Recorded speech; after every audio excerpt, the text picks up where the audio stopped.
محترم ناظرین، السلام علیکم ورحمۃ اللہ وبرکاتہ۔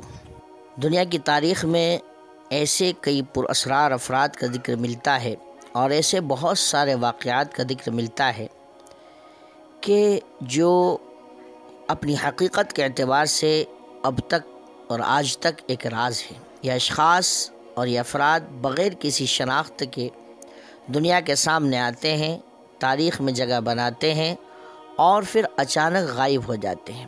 ان کے بارے میں کوئی نہیں جانتا کہ وہ کون تھے اور کہاں سے آئے تھے اور کہاں چلے گئے۔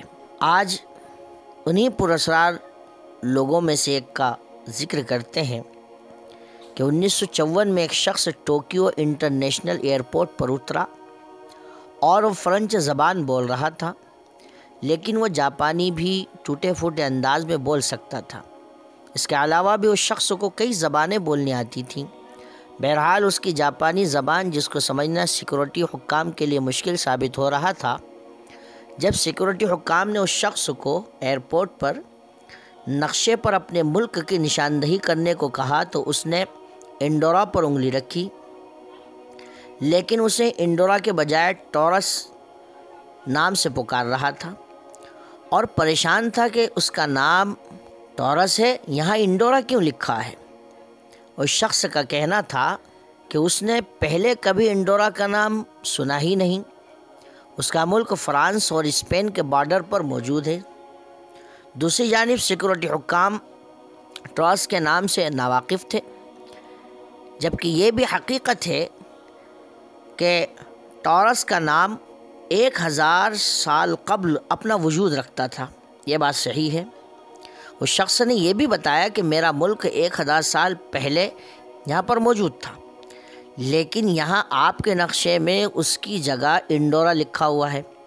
اس شخص کے پاس مختلف یورپین ممالک کی کرنسیاں بھی موجود تھیں، الگ الگ ملک کی، اور اس کے پاس پاسپورٹ پر دنیا کے بہت سے ممالک کے ویزے بھی لگے ہوئے تھے، اور یہ پاسپورٹ ٹورس سے جاری کردہ تھا، جس کو سیکورٹی والوں نے پہلے کبھی سنا بھی نہیں تھا۔ یہ شخص ٹوکیو اس سے پہلے بھی آ چکا تھا، کیونکہ اس کے پاسپورٹ پر ٹوکیو آمد کی مہر بھی لگی ہوئی تھی۔ اس شخص کا ڈرائیونگ لائسنس اور پاسپورٹ اسے سچا ثابت کرتے تھے۔ الجھن کے شکار سیکورٹی حکام نے اس شخص کو ایک قریبی ہوٹل میں ٹھہرا دیا اور 2 امیگریشن افسروں کو اس پر کڑی نظر رکھنے کو کہا، لیکن حیرت انگیز طور پر یہ شخص ہوٹل سے غائب ہو گیا اور اپنے پیچھے کوئی نشان بھی نہیں چھوڑ گیا۔ سیکورٹی اداروں نے اسے ایسے کمرے میں ٹھہرایا جس کی کوئی بالکونی بھی نہیں تھی۔ اس کا جانے کا صرف ایک راستہ تھا اور وہ بھی سیڑھیوں کے ذریعے تھا، لیکن وہاں پر سیکورٹی افسر تعینات تھے، اس کی کڑی نگرانی کر رہے تھے، اور کھڑکی سے بھاگ جانا بھی ناممکن تھا، کیونکہ اس کا کمرہ جو اسے دیا گیا تھا کئی منزل اوپر تھا۔ لیکن وہ شخص حیرت انگیز طور پر غائب ہو گیا اور دوبارہ کبھی کسی کو نظر نہیں آیا۔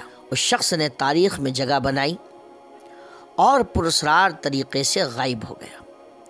اس کے بارے میں آج تک کوئی نہیں جانتا کہ وہ اصل میں کون تھا، اس کا پاسپورٹ کون سے ملک کا تھا، کیسے اس نے دوسرے ممالک کا سفر کیا اور اچانک کہاں غائب ہو گیا، کوئی نہیں جانتا۔